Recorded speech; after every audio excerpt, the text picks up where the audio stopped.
ప్రజలకు కూడా అన్ని వర్గాలకి నాడు నేడు ద్వారా విద్యార్థులకు కానీ విద్య, వైద్యం, వ్యవసాయం, ఇతర సంక్షేమ కార్యక్రమాలు ప్రజలందరికీ మేలు జరిగే విధంగా అనేక కార్యక్రమాలు చేయడం జరిగింది. ఈవేళ అనేక మంది వక్తలు ఉన్నారు, అన్ని విషయాలు మీతో మాట్లాడతారు కనుక ఎక్కువ సమయం మరి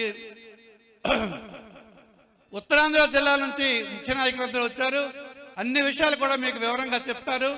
దయచేసి మీ అందరూ సహకరించి ఖాళీగా ఉన్న కుర్చీల్లో కూర్చొని ఈ సభను విజయవంతమయ్యే దిశగా ప్రయత్నించాలని మీ అందరినీ కోరుతూ, ఒక పోర్టు నిర్మాణం పూర్తయితే పెద్ద ఎత్తున ఇక్కడ నుంచి ఇంపోర్ట్స్ అండ్ ఎక్స్పోర్ట్ జరుగుతాయి.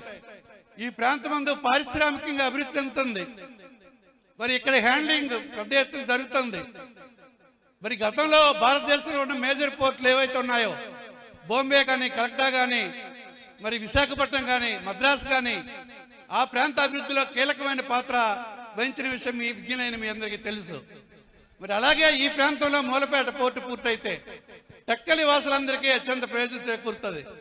ఈ ప్రాంత రైతాంగం త్యాగధనులు వీళ్ళు 362 ఎకరాల భూమిని మరి వాళ్ళు స్వచ్ఛందంగా ఈ మూలపేట ఆకాంక్షించి మూలపేట అభివృద్ధి కోసం ఇక్కడ టెక్కల నాయకుల ప్రయత్నంతో ఇక్కడ జరిగింది. తిలక్ గారు ముఖ్యంగా ప్రధాన పాత్ర వహించి మరి మీ టెక్కల అభివృద్ధి కోసం ఆయన అడుగు బిగించి ఆవేళ చేసిన కార్యక్రమం, దాన్ని ఆమోదించి జగన్మోహన్ రెడ్డి గారు ఫారెస్ట్ ల్యాండ్ కూడా ఇంకో 1100 ఎకరాల భూమిని తీసుకొని సుమారు 1800 ఎకరాల భూమితో మరి ఈ ప్రాంతంలో పోర్టు నిర్మాణం ప్రారంభించాం. గతంలో అనేక మంది నాయకులు మరి దీనికి చాలా పెద్ద ఎత్తున భూమి కావాలని చెప్పి పని వాయిదా వేసే కార్యక్రమం ఈ ప్రాంత ప్రజలకు ప్రయోజనం చేకూరకుండా రైతులు ఎలాగే తిరస్కరిస్తారు కనుక పెద్ద ఎత్తున భూసేకరణ అంటే ఈ ప్రాంతంలో పనులే జరగవు. పనులు జరగాలన్నాడు సానుకూలంగా ఆలోచిస్తారు. మరి అలా ఈ ప్రాంతం అనేక సార్లు ఈ పోర్టును వాయిదా వేయడం జరిగింది. మరి ఈవేళ జగన్మోహన్ రెడ్డి గారు ఒక సముచితమైన నిర్ణయం తీసుకొని ఆచరణ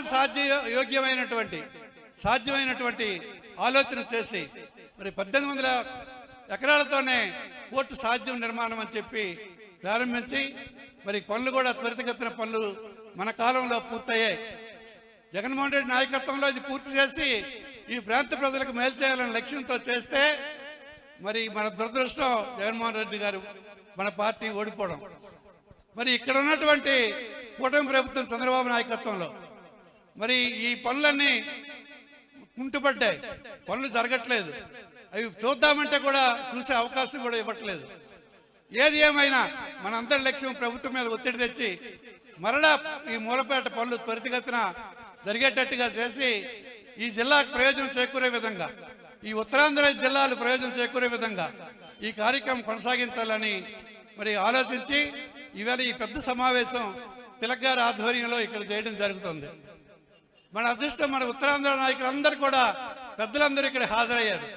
వారందరూ అన్ని విషయాలు మీతో మాట్లాడతారు కనుక దయచేసి విజయవంతం అయ్యే విధంగా దీనికి మీరందరూ తోడ్పాటు ఇవ్వండి. మనం ఎక్కువ ఎండ కూడా బాగా తీవ్రంగా ఉంది కనుక 1 గంట 1:30 కల్లా క్లోజ్ చేద్దాం.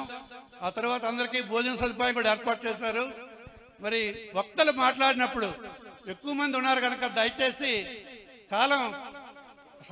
సమయభావం లేకుండా 3 నిమిషాల నుంచి 5 నిమిషాల లోపల పూర్తి చేయాలని వినయపూర్వకంగా మీకు అభ్యర్థిస్తూ, చాలా విషయాలు మీరు చెప్పగలరు కానీ ఒక 5 నిమిషాల లోపలే పూర్తి చేసి మాట్లాడవలసిందిగా కోరుతూ